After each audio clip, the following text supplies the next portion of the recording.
जय जय श्री राधा रमण, जय जय नवल किशोर, जय गोपी चित चोर प्रभु, जय जय माखन चोर, जय जय माखन चोर। राधा मेरी मात है, पिता मेरे घनश्याम, इन दोनों के चरणों में मेरा कोटि कोटि प्रणाम, मेरा कोटि कोटि प्रणाम। आए हो तो प्रेम से लो हरि का नाम, सब भक्तों को अनिरुद्ध की जय जय राम। जीवन है अनमोल रे, इस माटी में ना घोल रे, अब तो मिला है फिर न मिलेगा, कभी नहीं कभी नहीं कभी नहीं।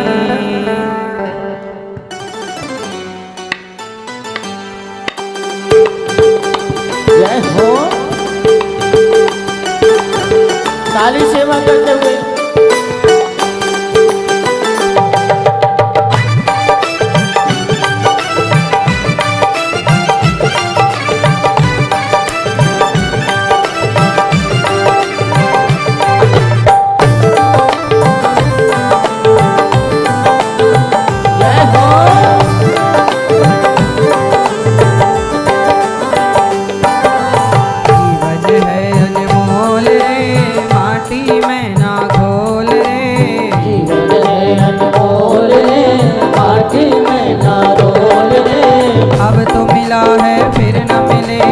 कभी नहीं कभी नहीं कभी नहीं। माटी में ना रोल रे, अब तो मिला है फिर न मिलेगा, कभी नहीं कभी नहीं कभी नहीं। जीवन है अनमोल रे, माटी में ना घोल रे, जीवन है अनमोल रे, माटी में ना रोल रे, अब तो मिला है फिर न मिलेगा, कभी नहीं कभी नहीं कभी नहीं। अब तो मिला है फिर न मिलेगा, कभी नहीं कभी नहीं कभी नहीं।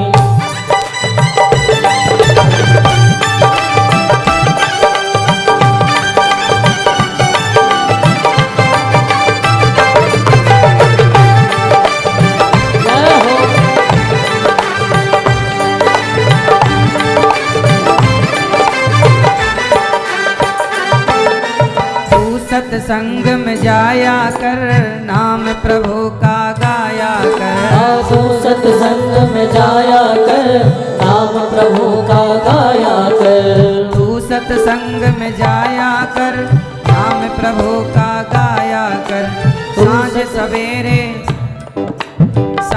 सवेरे बैठ के भैया हरि का नाम सुनाया कर, सांझ सवेरे बैठ के भैया हरि का नाम सुनाया कर। नहीं लगता है कछु मोल रे, माटी में ना घोल रे, अब तो मिला है फिर न मिलेगा, कभी नहीं कभी नहीं कभी नहीं। अब तो मिला है फिर न मिलेगा, कभी नहीं कभी नहीं कभी नहीं। जीवन है अनमोल रे, माटी में ना घोल रे, अब तो मिला है फिर न मिलेगा, कभी नहीं कभी नहीं कभी नहीं। हाँ, अब तो मिला है फिर न मिलेगा, कभी नहीं कभी नहीं कभी नहीं।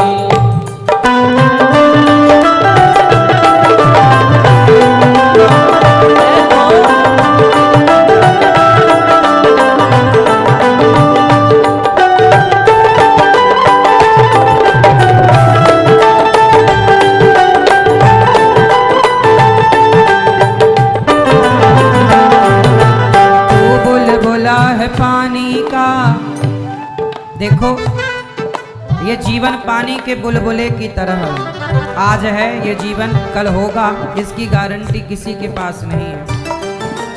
तू बुलबुला है पानी का, मत कर जोश जवानी का, तू बुलबुला है पानी का, मत मत कर दोष जवानी का। अच्छी कमाई कर लो रे भैया, पता नहीं जिंदगानी का।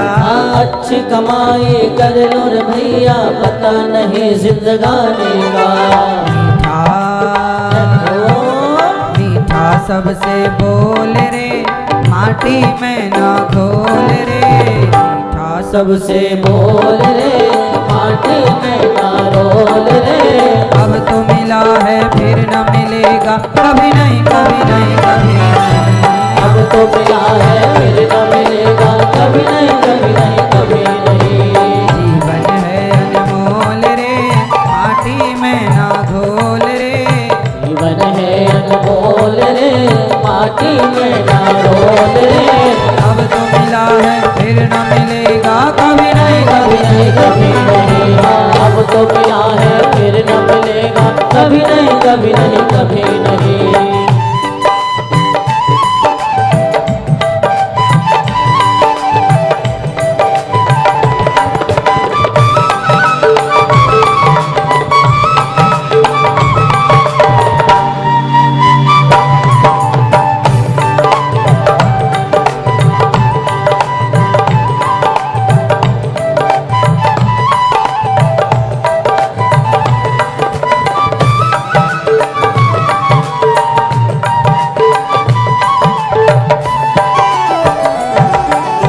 मतलब का संसार है, इसका नहीं एतबार है। मतलब का संसार है, इसका नहीं एतबार है। संभल संभल कर पाँव रखो रे भैया, फूल नहीं अंगार है। संभल संभल कर पाँव रखो भैया, फूल नहीं अंगार है। आज संभल संभल कर पाँव रखो रे भैया, फूल नहीं अंगार है। संभल संभल कर पाँव रखो भैया, फूल नहीं अंगार है। मन की आंखें खोल रे, मन की आंखें खोल रे, माटी में ना घोल रे। अब तो मिला है फिर न मिलेगा, कभी नहीं कभी नहीं कभी नहीं। अब तो मिला है फिर न मिलेगा, कभी नहीं कभी नहीं कभी नहीं। जीवन है अनमोल रे, माटी में ना घोल रे। अब तो मिला है फिर न मिलेगा, कभी नहीं कभी नहीं कभी नहीं। अब तो मिला है फिर न मिलेगा, कभी नहीं कभी नहीं कभी नहीं। फिर न मिलेगा, कभी नहीं कभी नहीं कभी नहीं।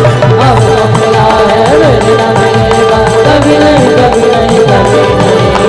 अब तो मिला है फिर न मिलेगा, कभी नहीं कभी नहीं कभी नहीं। बोलिए भागवत भगवान की जय।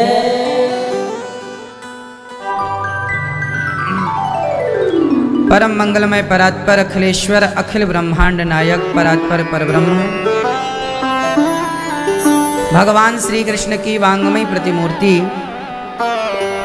श्रीमद् भागवत महापुराण। दूर दूर से आई हमारी माताएं बहनें श्रोतागण भक्तगण साधना टीवी और श्रद्धा टीवी पर कथा का रसपान कर रहे सभी भक्तजनों को जय श्रीमन नारायण, जय श्री कृष्णा, राधे राधे। स्वागत है आपका आज की मंगलमयी अमृतमयी कथा में।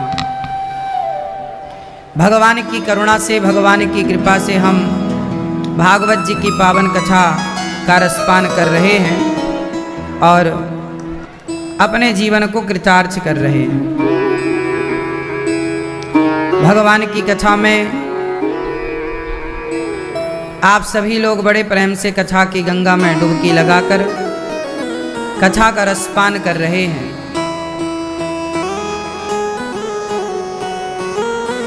भागवत जी की पावन कथा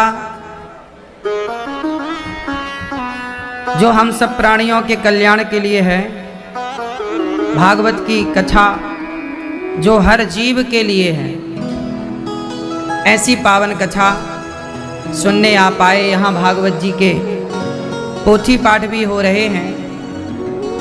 आप सब लोग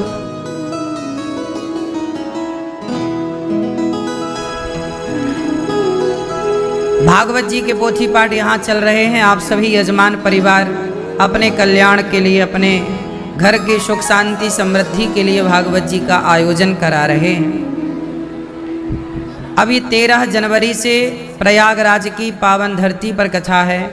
कुंभ का मेला चालू होगा 13 जनवरी से।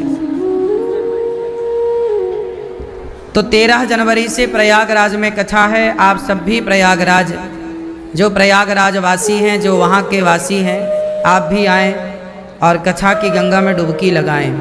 12 वर्ष में एक बार ये कुंभ का मेला आ रहा है, तो 7 दिन वहीं रहकर और वहीं रहकर के कथा का रसपान हो। 13 जनवरी से प्रयागराज में कथा है।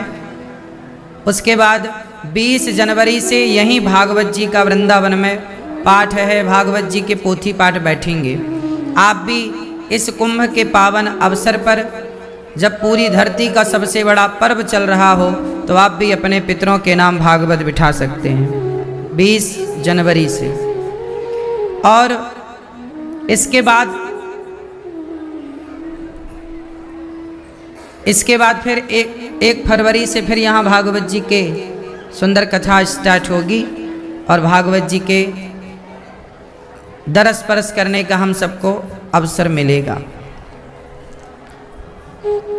7 फरवरी से लेकर 10 फरवरी 3 दिवस का यहाँ पर गौरी गोपाल में एक कार्यक्रम कि 7 फरवरी से लेकर 10 फरवरी के बीच यहाँ पर गौरी गोपाल आश्रम में भगवान श्री लक्ष्मी नारायण भगवान ही यहाँ विराजने आ रहे हैं। लक्ष्मी नारायण भगवान की प्राण प्रतिष्ठा का मुहूर्त 7 फरवरी से 10 फरवरी के बीच का निकाला गया है।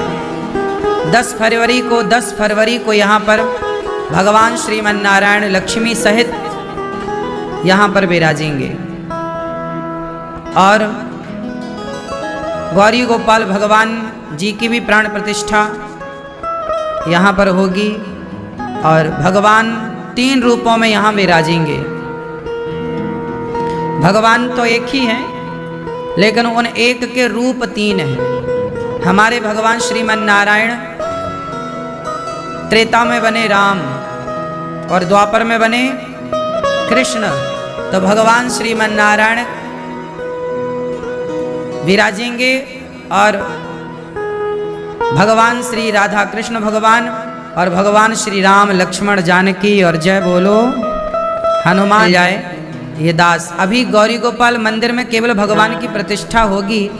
आश्रम का जो काम है वो तो अभी चलता ही रहेगा। अभी बहुत सारे काम यहाँ पर हैं। वृद्ध माताएं, कुछ माताएं यहाँ रहने लग गई हैं। कुछ माताओं के कमरों में काम अभी चल रहा है और वो अभी लंबे टाइम तक चलेगा, क्योंकि काम बहुत बड़ा है।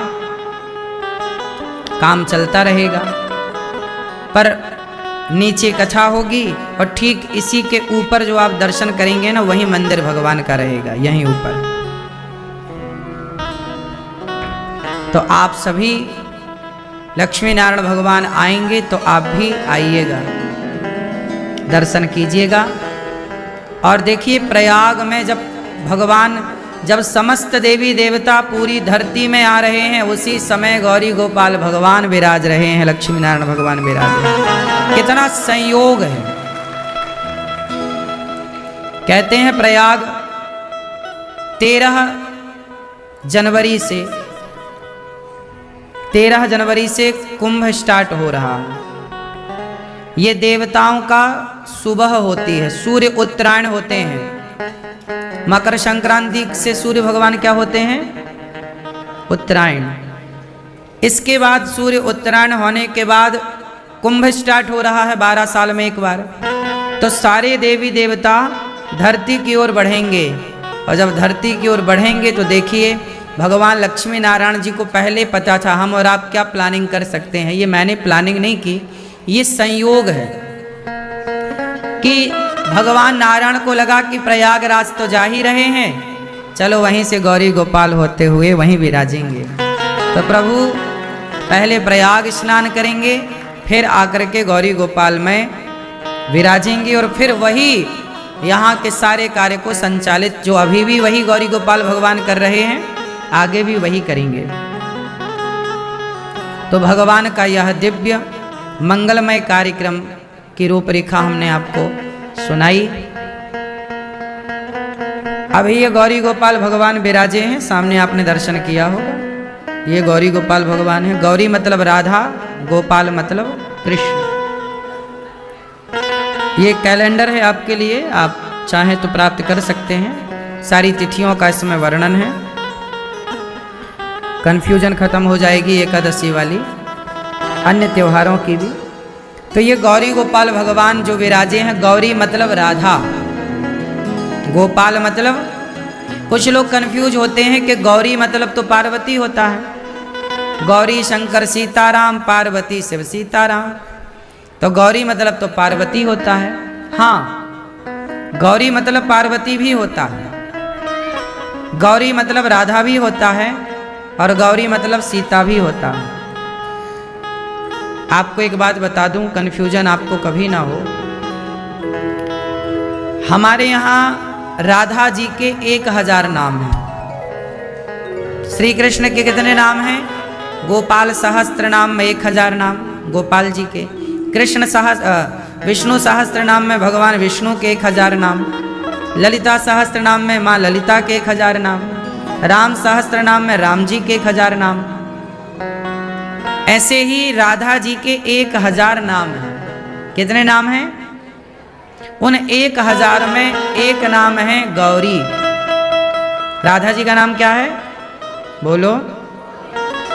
जैसे आपकी पत्नी और आपकी माँ और आपकी बेटी और आपकी बहन, इन चारों का एक ही नाम है।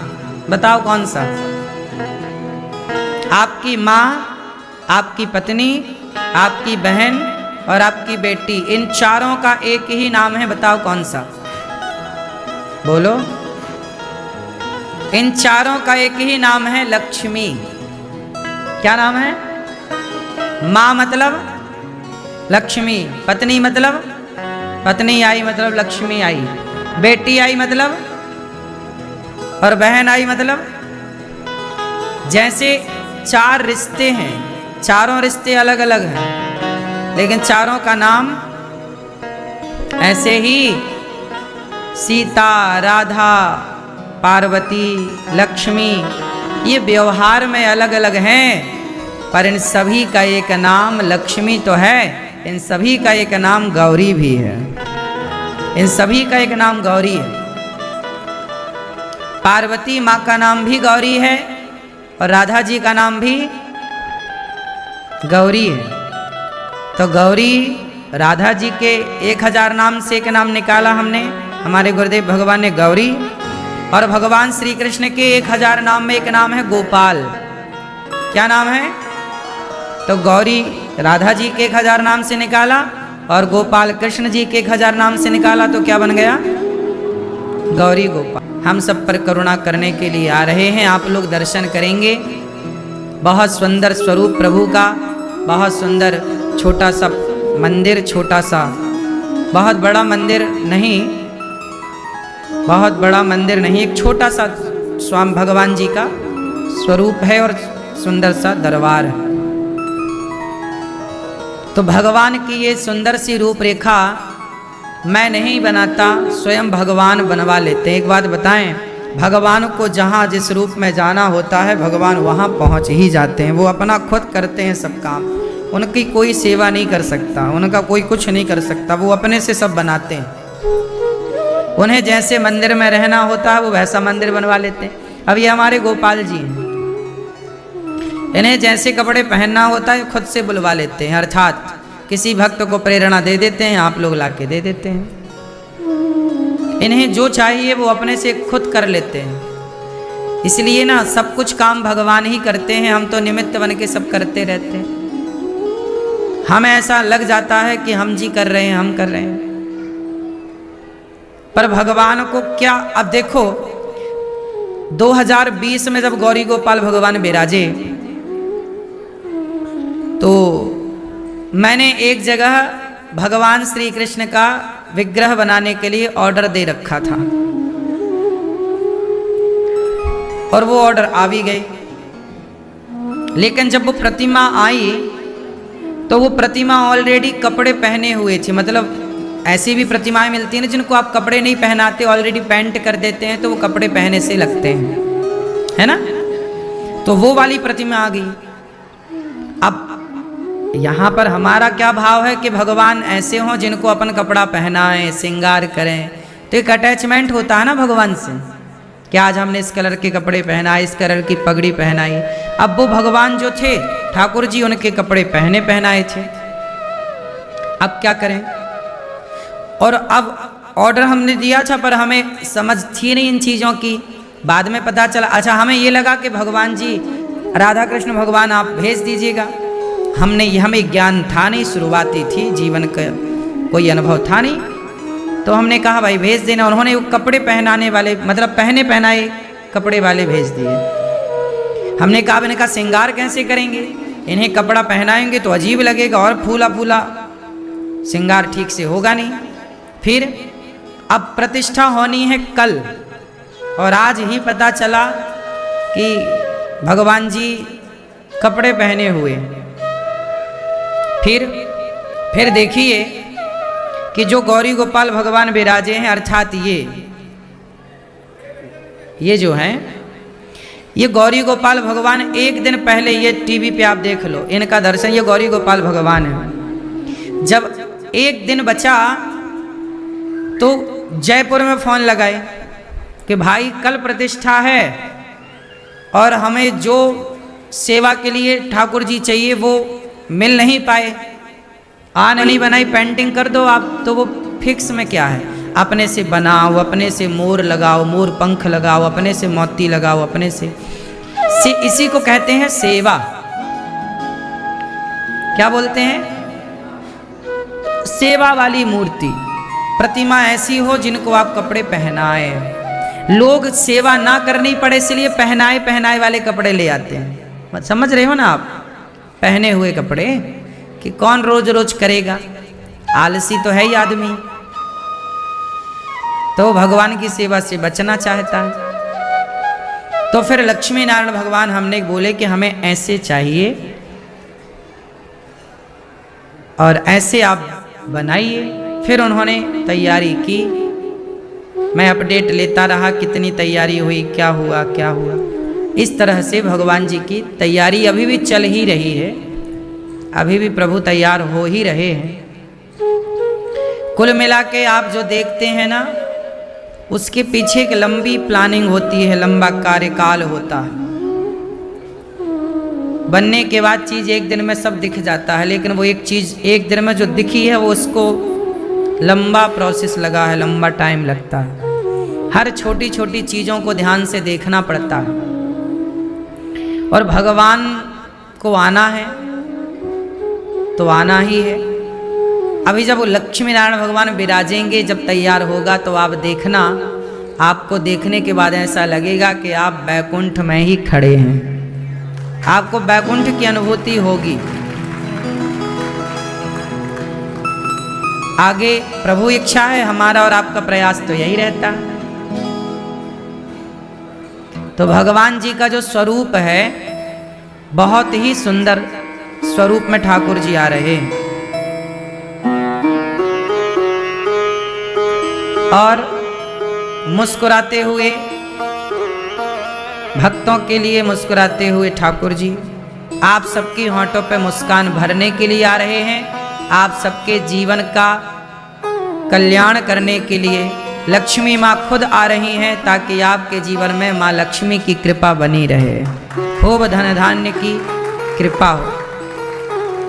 हमारी संप्रदाय है श्री संप्रदाय, हमारी संप्रदाय का नाम ही है श्री संप्रदाय। श्री मतलब होता है लक्ष्मी, श्री मतलब, श्री किसका नाम है, श्री मतलब लक्ष्मी। तो हमारी संप्रदाय ही लक्ष्मी माता से चली, तो हमारी जो प्रथम आचार्य हैं वो माता भगवती लक्ष्मी ही हैं। हम लोग हमारी संप्रदाय में, श्री संप्रदाय में माँ लक्ष्मी की ही करुणा और कृपा होती है। हम लोग जो मंत्र जपते हैं अपनी संप्रदाय में, जो मंत्र दीक्षा हमें गुरु मंत्र मिला है, वह मंत्र हम लोग वही मंत्र जपते हैं जो मंत्र भगवान नारायण ने माता लक्ष्मी जी को दिया। वही मंत्र लक्ष्मी जी ने इस कली काल में भटकते हुए प्राणियों के लिए एक विश्वक्सेन नाम जी के संत महात्मा भय कलयुग के पहले दिन, जिस दिन भगवान श्री कृष्ण गए उसी दिन विश्वक्सेन जी का प्राकट्य हुआ, उसके लगभग टाइम पर। और फिर उन्हीं को माँ भगवती ने वो मंत्र दिया और उन्हीं के बाद उनके शिष्यों ने परंपरागत वही मंत्र हमें मिला। और वही मंत्र, जो मंत्र लेते हैं श्री संप्रदाय से जुड़ते हैं, उनको भी वही मंत्र मिलता है।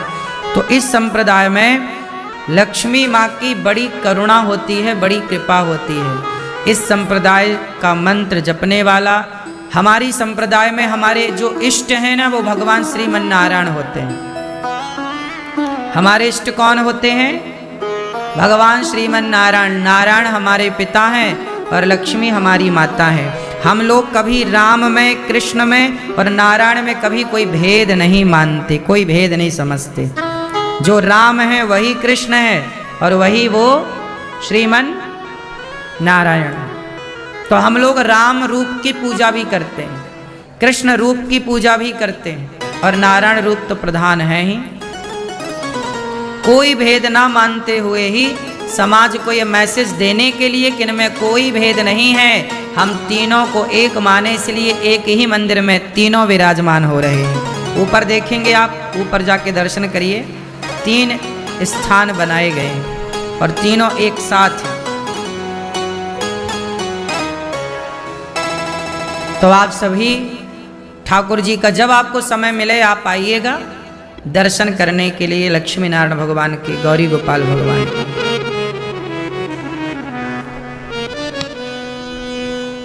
कल हम लोगों ने कथा में सुना कि धुंधकारी जैसा महान पापी भागवत सुन करके तर गया, उद्धार हो गया। क्या हुआ? उद्धार हुआ। भगवान की कथा सुन करके, भगवान की कथा सुन करके धुंधकारी जैसे महान पापात्मा का उद्धार हो गया। भागवत जी में यही शक्ति है कि पापी से पापी व्यक्ति का भी भागवत जी से उद्धार हो ही जाता है। जन्माद्यस्य यतोऽन्वयादितरतस् चार्थेष्वभिज्ञः स्वराट् तेने ब्रह्म हृदयादिकवये मुह्यन्ति यत्सूरयः तेजो वारिमृदां यथा विनिमयो यत्र त्रिसर्गो मृषा धाम्ना स्वेन सदा निरस्तकुहकं सत्यं परं धीमहि। भगवान जन्म आदि यस्य जन्माद्यस्य, भगवान सृष्टि को किस तरह उत्पन्न करके, सृष्टि का किस तरह पालन करके, किस तरह संहार करते हैं। देखो आज समाज में हम देखते हैं कि लड़कियां लड़के अपने माता पिता की बात नहीं मानते। आज का दौर, आज का माहौल इस तरह से बन गया है कि माँ बाप को बच्चे समझते ही नहीं हैं कुछ। समाज में इस तरह से अश्लीलता समा चुकी है, बच्चों की बुद्धि इस तरह बिगड़ चुकी है कि अब उसे ठीक करना भी बड़ा कठिन है। आजकल लोग मानते ही नहीं भगवान को, बोले हम भगवान को मानते ही नहीं। क्यों नहीं मानते? इसलिए नहीं मानते क्योंकि साइंस कहता है कि भगवान नहीं है। कुछ लोग ऐसा मानते हैं कि भगवान नहीं है, कुछ लोग ऐसा मानते हैं कि भगवान है। मैं आप लोगों से पूछूं सवाल और आप लोग भी औरों से पूछना ये सवाल आप क्या मानते हो, ईश्वर है या नहीं है, भगवान है कि नहीं है? ओ मैया, कहाँ चल रही है तुम्हारी पंचायत? बड़ी देर से चल रही है। बताओ, भगवान है कि नहीं है? क्यों हैं? आप बताओ भैया, ओ लाला, भगवान है कि नहीं है? कुछ लोग कहते हैं कि भगवान नहीं है, ये संसार अपने से चल रहा है। इस संसार में, अच्छा ये बताओ, दुनिया में भगवान को मानने वाले लोग ज्यादा हैं कि ना मानने वाले लोग ज्यादा हैं? हाँ, पूरी दुनिया में यदि देखा जाए तो भगवान को मानने वाले लोग 99%, 1% हैं जो ना मानने वाले। अब देखो, सबके मानने का तरीका अलग है। मैं आपको पूरा तरीका बताता हूं। हिंदू लोग, सनातनी लोग सीधा भगवान को मानते हैं, राम को, कृष्ण को, गणेश जी को, दुर्गा जी। ये हमारे सनातन की जो शोभा है, हम सनातनी लोग अपने अपने तरीके से मानते हैं। अच्छा, मुसलमान भगवान को मानते हैं कि नहीं? बोलो, मानते हैं? मानते हैं। मुसलमान भगवान को मानते हैं, लेकिन उनको भगवान को मानने के वो अलग तरीके से मानते हैं। हम डायरेक्ट कहते हैं कि ईश्वर है, ये भगवान है। वो डायरेक्ट नहीं कहते, वो उस ईश्वर को ही अलग नाम दे करके मानते हैं। वो भी तो मानते हैं ना अपने अल्लाह को, तो मानते तो वो भी है ना ईश्वर। हम ईश्वर कह रहे हैं, हम भगवान कह रहे हैं, लेकिन जिस फीलिंग से हम ईश्वर कह रहे हैं, उसी भाव से तो वो अल्लाह कह रहा है। इबादत किसकी कर रहा है? भगवान की। बस फर्क इतना हो गया कि हमने राम कहकर बुलाया, नारायण कहकर बुलाया, कृष्ण कहकर बुलाया, उन्होंने अपने नाम दे दिए। हम हिंदी भाषी देश के लोग हैं तो हम केला कह देते हैं, इंग्लिश में उसी को बनाना कह देते हैं। नाम ही तो बदला है, वस्तु थोड़ी बदल गई। क्यों बताओ? हम सेब कहते हैं, कोई एप्पल कह रहा है। बात तो वही है। हम गाय कह रहे हैं, कोई काऊ कह रहा है। क्यों? नाम वही है, वस्तु वही है, नाम बदल गया क्योंकि भाषा बदल गई। क्या बदल गई? हमारी भाषा है हिंदी, हमारी भाषा है संस्कृत, उनकी भाषा उर्दू है और अलग है, दूसरी भाषा। तो मुसलमान भी ईश्वर को मान रहे हैं, डायरेक्ट नहीं मान रहे हैं। हम तो हम राम जानकी डायरेक्ट कह रहे हैं और मुसलमान भाई रमजान कह रहे हैं। तो रमजान में दोनों आ गए ना, राम जानकी। बोलो हाँ, नहीं आए? रम जान, शॉर्ट कह सकते हैं। कोई डायरेक्ट मान रहा है, कोई इनडायरेक्ट मान रहा है। मान सब रहे हैं ईश्वर को। इस धरती में ऐसा कोई नहीं है जो कह दे कि मैं नास्तिक हूं, मैं सिद्ध कर दूंगा कि तू नास्तिक नहीं है। इस धरती पे ऐसा कोई है ही नहीं जो ईश्वर को ना मानता हो।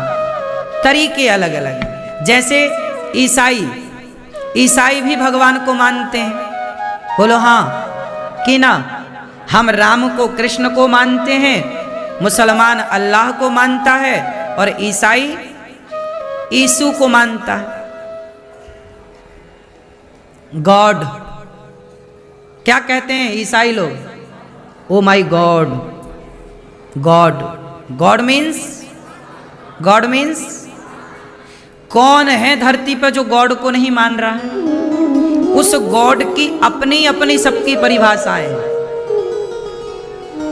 गॉड एक है, ईश्वर एक है, लेकिन उस एक ईश्वर को पाने के लिए रास्ते बहुत हैं। जैसे बिहारी जी एक है, लेकिन बिहारी जी तक जाने के रास्ते कितने हैं?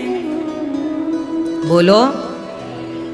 अनेक। आप इस रास्ते से जाओ तो बिहारी जी मिले, इस रास्ते से जाओ तो बिहारी, ऐसे हम लोग रास्ते से जा रहे हैं, धर्म के रास्ते से ईश्वर को पा रहे हैं।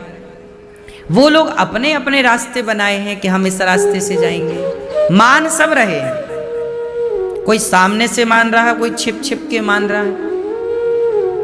हम डायरेक्ट राम जानकी जप रहे हैं, वो रमजान जप रहे हैं।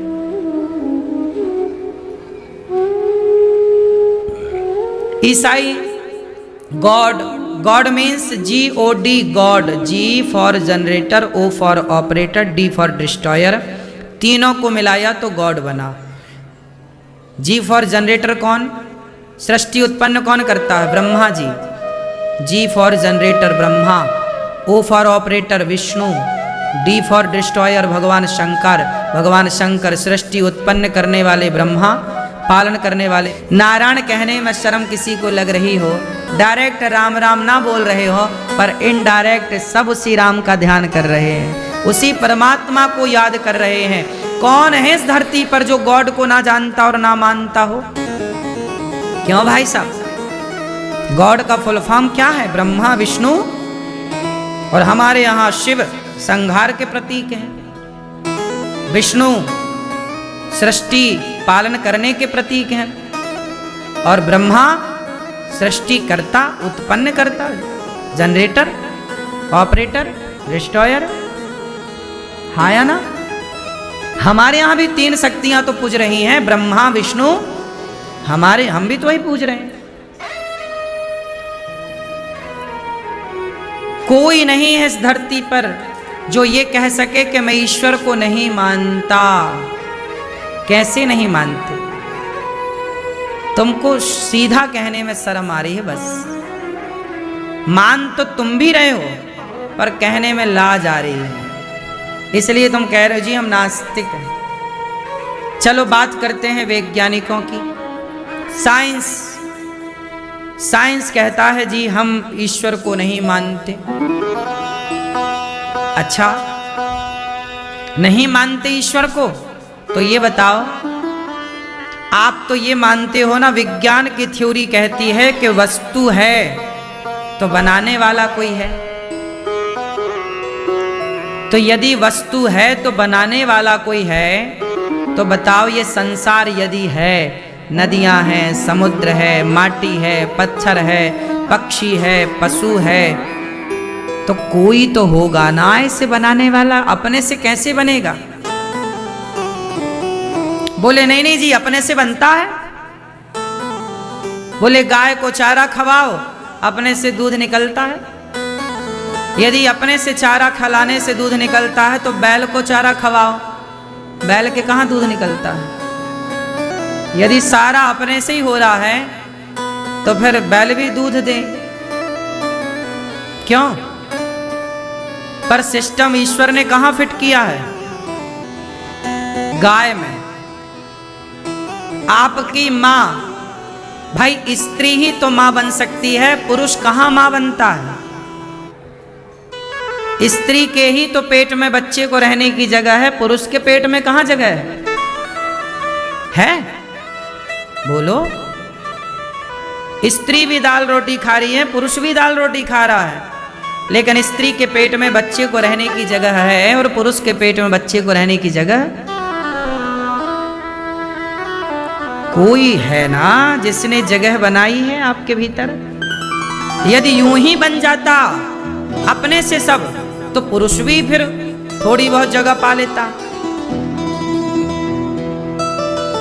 नहीं, मतलब कोई है जो व्यवस्थित बना रहा है। स्त्री को इस काम के लिए बनाया, पुरुष को इस काम के लिए बनाया, जबकि दोनों ही एक पदार्थ खाते हैं। तुम्हारे घर में एक ही कढ़ाई पर, एक ही चूल्हे पर दोनों का भोजन बनता है, स्त्री का और पुरुष का, लड़की का, और एक ही दाल, एक ही चावल, एक ही रोटी, एक ही पानी, सब पी रहे हैं, लेकिन दोनों का सिस्टम अलग है। वही दाल रोटी स्त्री खाती है तो उसके आंचल से दूध निकलता है बच्चे के लिए, वही दाल रोटी पुरुष भी खाता है। सिस्टम तो अलग है ही। कोई तो है ना जो सिस्टम स्त्री के पास होना चाहिए वही स्त्री के पास है, स्त्री का पुरुष के पास नहीं है, पुरुष का स्त्री के पास नहीं है। सबका अपना अपना ईश्वर ने बांट रखा है विभाग, मतलब कोई तो है ना। ये संचालित यदि ठीक से चल रही है तो करने वाला कोई तो होगा। बोलो हाँ। उसको ही अलग अलग भाषा में कोई उसे भगवान कह रहा है, कोई गॉड कह रहा है, कोई कुछ कह रहा है, कोई कुछ कह रहा है। क्यों मैया? अब कोई कैसे कह दे कि जी भगवान को मैं नहीं मानता।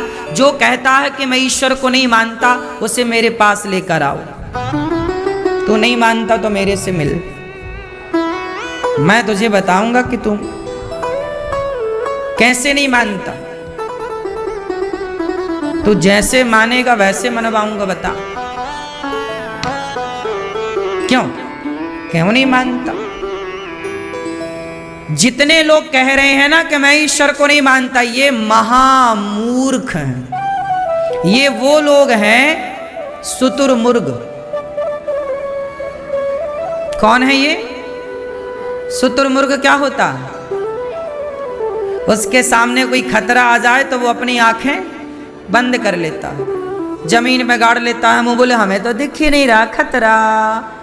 तुझे नहीं दिख रहा तो खतरा। भूमि, गा मतलब गगन, वा मतलब वायु, आ मतलब अग्नि, ना मतलब नीर पानी, भगवान भगवान। भूमि, गगन, वायु, अग्नि, नीर, इन पंच तत्वों को ही ईश्वर कहते हैं। पृथ्वी, जल, वायु, अग्नि और आकाश। अब मुझे ये बताओ, आप लोग बने किस चीज से हो? आप किस चीज से बने हो बेटा? पंच तत्वों से, जिन्हें पंच महाभूत कहते हैं। आपकी रचना भी 5 चीजों से हुई, पृथ्वी, जल, वायु, अग्नि, आकाश। तो ये पृथ्वी क्या है? जल क्या है? भगवान का नाम है नारायण।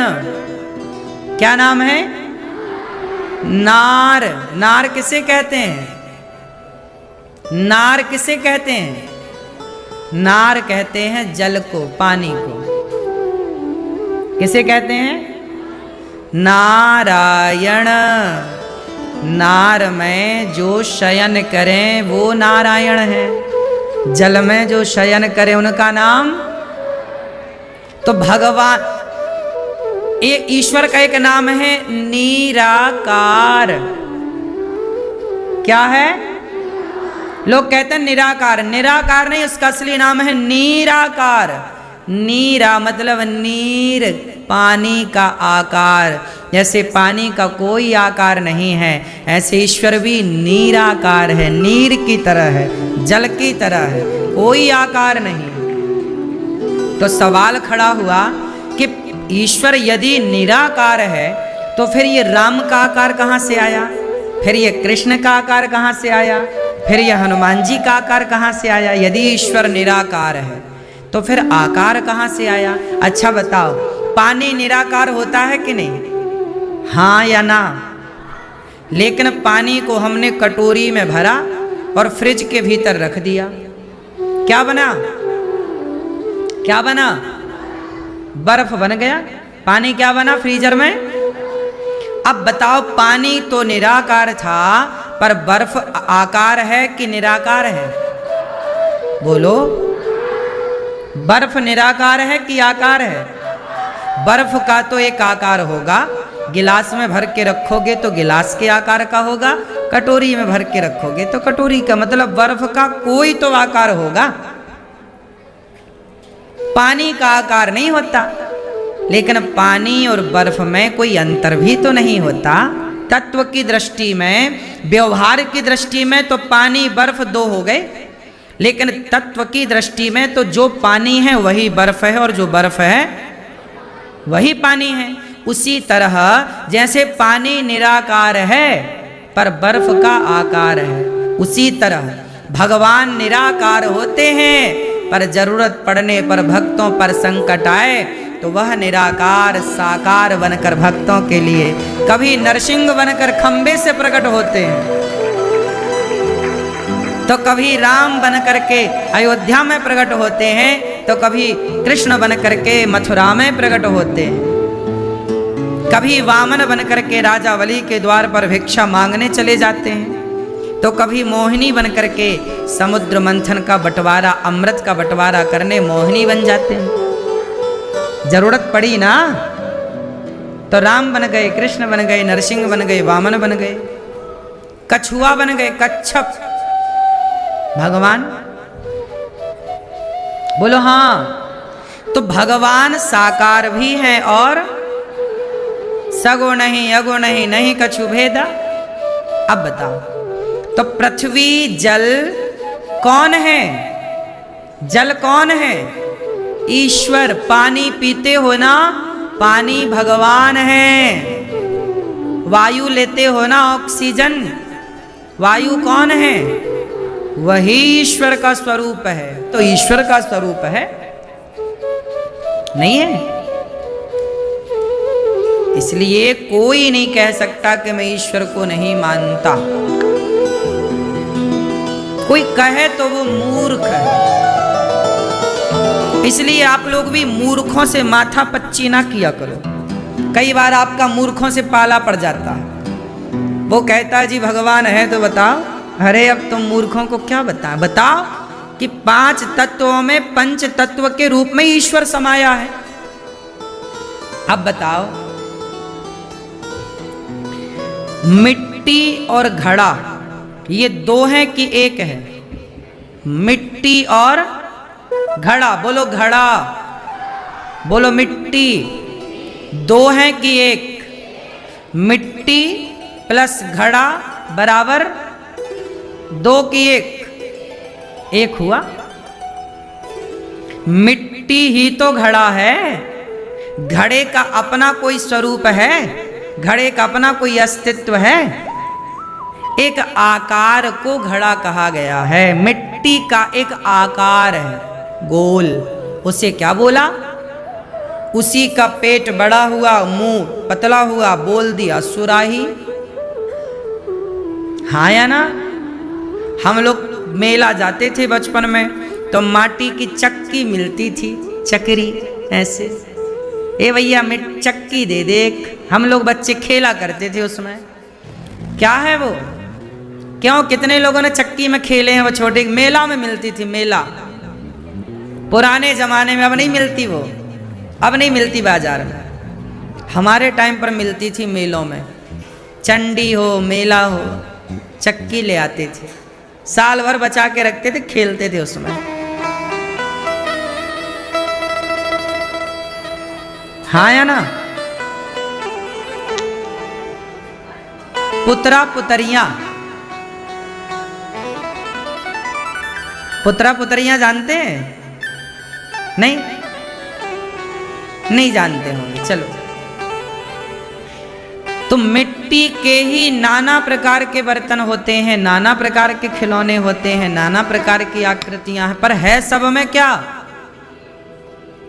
उसी तरह जैसे मिट्टी से घड़े को अलग नहीं किया जा सकता, ऐसे ही पंच तत्वों से ईश्वर को और ईश्वर से पंच तत्वों को कभी अलग नहीं किया जा सकता। यह एक ही है।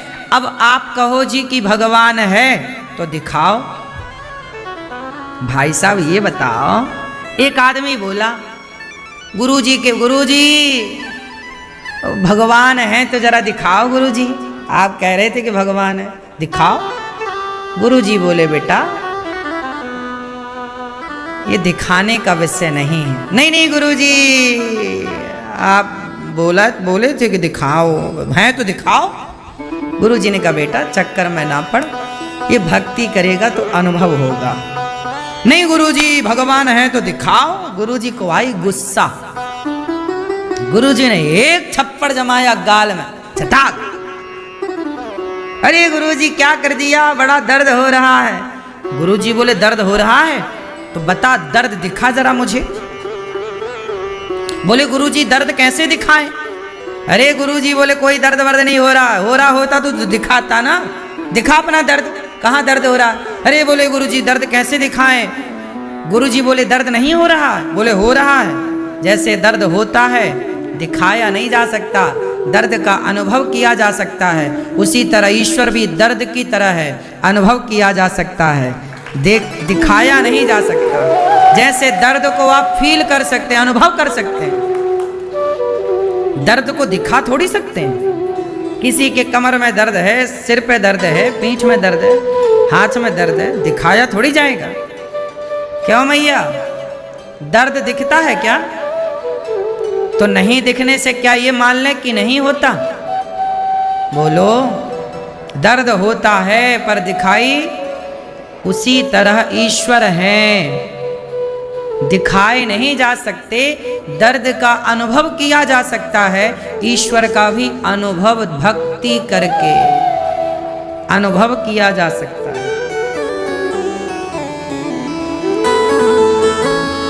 अब ये सब बातें मूर्खों को कैसे समझाएं? अब जैसे समझना ही ना हो, उसने कसम ही खाई है कि हम नहीं समझेंगे, तो भाई हम मूर्खों से माथा पच्ची क्या करें? समझाएं उन्हें। अब आप लोग समझ रहे हैं तो हम समझा रहे हैं। अब नहीं समझना चाहोगे आप तो आपको फिर कौन समझ। रावण नहीं समझना चाहा तो क्या हनुमान जी समझा पाए? मूर्ख हृदय न चेत, जो गुरु मिलहि विरंचि सम, फूलहि फलहि न बैत, जलधि सुधा बरसहि जलद। सुनो, बांस का डंडा, सूखा बांस, हरा बांस जमीन पे गाड़ दो तो शायद अंकुरित हो जाए। क्यों मेरी मां? हरा बांस जमीन पे गाड़ दोगे तो शायद वो अंकुरित हो जाएगा कि नहीं? लेकिन सूख गया बांस, सूख गया, उस डंडे को गाड़ो और उसमें अमृत की सिंचाई करो। अमृत, क्या वो हरा भरा होगा? ऐसे ही है कि कुछ मूर्ख होते हैं जिन्हें हनुमान जी समझाए तो नहीं समझा, राम समझाए नहीं समझा। कुछ लोग, कृष्ण गए तो थे समझाने, दुर्योधन मान जा। समाज में कुछ लोग दुर्योधन और रावण जैसे लोग होते हैं जो भगवान के समझाने पर भी, अब जिसे भगवान समझाएं और ना समझें, ऐसे ही जब हम समझाएं तो कुछ नहीं समझते, आप समझाओ तो नहीं समझते। मतलब समझ लो कि अब इनके विनाश काले विपरीत बुद्धि, अब कोई ना समझाएगा, अब इन्हें वक्त समझाएगा। कौन समझाएगा? समय। कौन समझाएगा?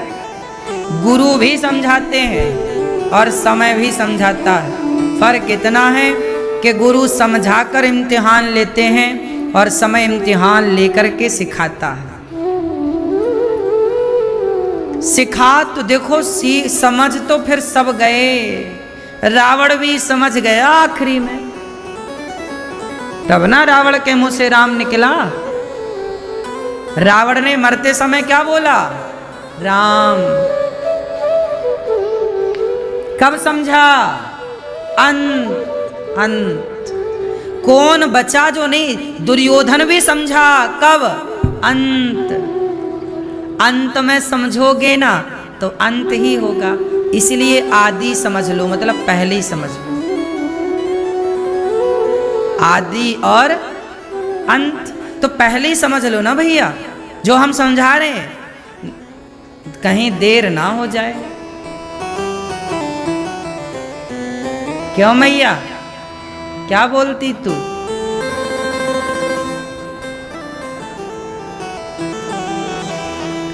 मैया बैठो, ओ भैया, लाला बैठ जा, लाला बैठो, मस्त बैठ के सुनो कथा। तो भगवान जो है, कोई कहे कि मैं नहीं मानता ईश्वर को, मूर्ख है एक नंबर का। सुनो, जो लोग कहते हैं कि मैं ईश्वर को नहीं मानता, ऐसे लोगों से माथा पच्ची करो ही मत, अपना समय वेस्ट मत करो। आप समझाओ, थोड़ा बहुत समझाओ, लेकिन नहीं, रावण को कोई नहीं समझा पाया। कहाँ समझाया कोई? फिर समय ना वेस्ट करो, परेशान ना हुआ करो, सदा हैप्पी रहा करो। सब भगवान को मानते हैं, कोई नहीं है ऐसा जो ना मानता हो। तरीके अलग अलग हैं, भाषाएं अलग अलग हैं, प्रार्थना करने के तरीके अलग हैं। कोई ऐसी प्रार्थना करता है, कोई ऐसी प्रार्थना करता है। बोला हाँ, कोई छाती पे हाथ रख के प्रार्थना कर रहा है, कोई हाथ जोड़कर प्रार्थना कर रहा है, तो कोई हाथ आकाश की तरफ आगे बढ़ाकर प्रार्थना कर रहा है। हाँ या ना? तरीके तो बदले हैं, हाथ तो दो ही है ना सबके पास। कोई यूं कर रहा है, कोई यूं कर रहा है, कोई यूं कर रहा है। पुकार सब उसी को रहे हैं, अपनी अपनी भाषा से। अच्छा एक बात बताओ, चींटी भी तो ईश्वर को पुकारती होगी ना, पर चींटी की अपनी भाषा होगी, चींटी के अपने तौर तरीके होंगे ईश्वर को मानने के। पुकारती तो मछली भी होगी, पर मछली की भाषा अलग है। पुकारता तो कुत्ता भी होगा ईश्वर को, लेकिन उसका अपना, उसकी भाषा आप कहाँ समझ पाए, हमारी भाषा वो कहाँ समझ पाए। कौन है जो नहीं जानता ईश्वर को? कौन है जो ईश्वर के विधान से बाहर है? सब ईश्वर के अंदर समाहित है। पूरी प्रकृति, चींटी, हाथी, पशु, पक्षी, जलचर, थलचर, नभचर, सब उड़ने वाले, पानी के भीतर वाले, जमीन पर चलने वाले, 3 प्रजातियां ही तो हैं। जलचर, बोलो जलचर, थलचर, नभचर, तीनों जानते हो? जलचर कौन कौन है? जलचर मछली, थलचर, थलचर, आप थलचर हो? हाँ, जो थल मतलब जमीन पर, जल, थल और नभचर। नभ मतलब आकाश में जो उड़े वो पक्षी, जो जमीन पे चले वो सांप, कुत्ता, बिल्ली, पशु, पक्षी। इनमें से कुछ जीव ऐसे हैं जो जलचर और थलचर दोनों, जैसे सांप, सांप जलचर भी है और थलचर भी है। सांप जल में भी रह लेता है, मेंढक। तो ऐसे हैं, प्रजातियां में हैं 3 ही, या उड़ने वाले, जमीन पर चलने वाले, या पानी में रहने वाले। चौथी कोई प्रजाति नहीं। ये तीनों प्रजातियां अपने अपने तरीके से ईश्वर को भजती होंगी। हम मनुष्य हैं अपने तरीके से, मनुष्यों में भी प्रकार हैं। ये हिंदू प्रकार से भजेगा, ये मुसलमान प्रकार से, ये यहूदी प्रकार से, ये ईसाई प्रकार से। जैन भाई अलग तरीके से भज रहे हैं, सिख भाई अलग तरीके से भज रहे हैं। भज सब ईश्वर को रहे हैं। इसलिए कभी इस कंट्रोवर्सी में ना पड़ो, परेशान ना हो कि ये देखो वो ईश्वर को नहीं मान रहा है। वो कह रहा है मैं नहीं मान रहा हूं, मान जरूर रहा है। भगवान अनेक अवतार लेकर आते हैं अनेक टाइम पर, इसलिए आपको हर रूप में ईश्वर को देखना चाहिए। अच्छा ये बताओ भगवान कितने हैं? जरा बताओ ईश्वर कितने हैं? कितने हैं मैया? ईश्वर कितने हैं? एक। वह एक हैं, लेकिन आप कौन हो? आप कौन हो? आप कौन हो? आप ईश्वर के कौन हो? इसलिए कहता हूं संसार में सब जगह ईश्वर है। जहां देखो, जिसे देखो, उसे भगवान के रूप में ही देखना चाहिए। सिया राममय सिय राम मैं सब जग जानी, सर्वम खलविदम ब्रह्म। सब मैं ईश्वर। हम ईश्वर के कौन हैं? जोर से। अंश किसे कहते हैं?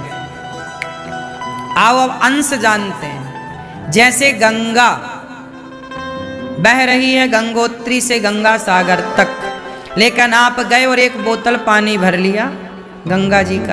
आपके घर में गंगा जल होगा कि नहीं होगा? है। तो जो आपके घर में गंगा जल है वो गंगा है कि गंगा का अंश है? क्योंकि गंगा तो बह रही है, लेकिन बहती हुई गंगा से एक बोतल पानी भर लिया तो वो गंगा का क्या हुआ? वो गंगा नहीं है, वो गंगा का अंश है। हाँ या ना?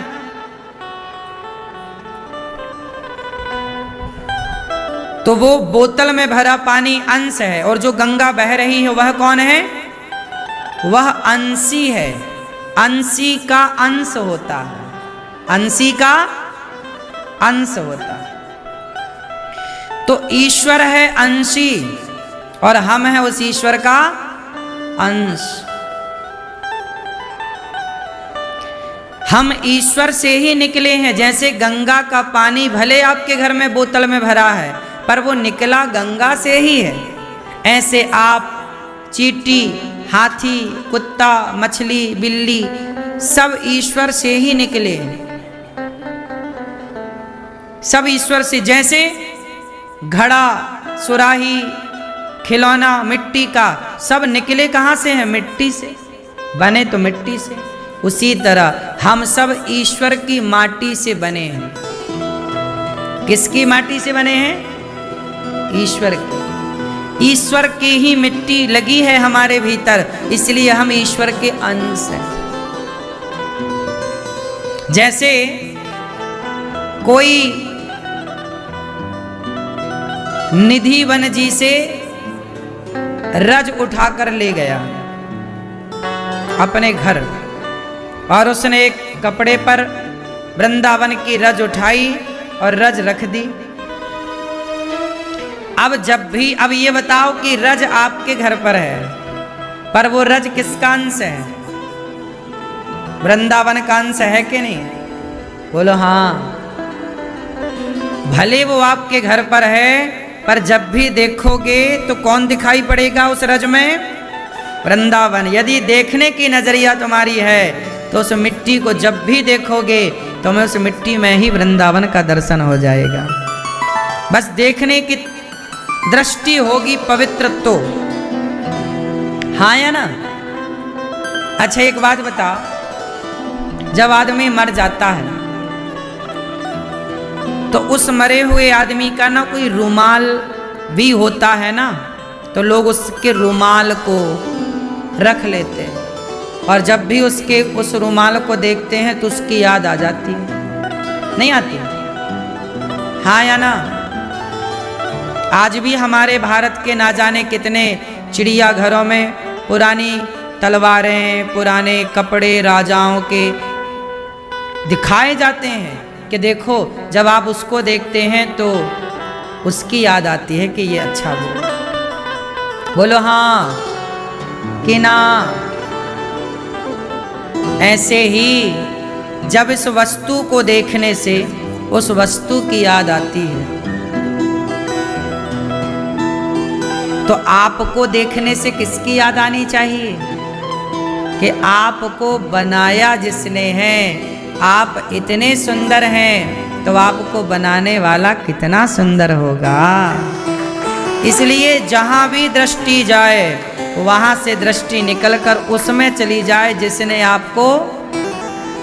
ये गुलाब इतना सुंदर है, आप कहते हैं ये गुलाब कितना सुंदर है, पर मैं कहता हूँ कि गुलाब नहीं, गुलाब को बनाने वाला परमात्मा कितना सुंदर होगा जिसने इसे बनाया। तो आप यहीं उलझ जाते हैं कि ये कितना, नहीं, इसको बनाने वाला। हाँ, जिसकी रचना इतनी सुंदर, वो कितना सुंदर होगा।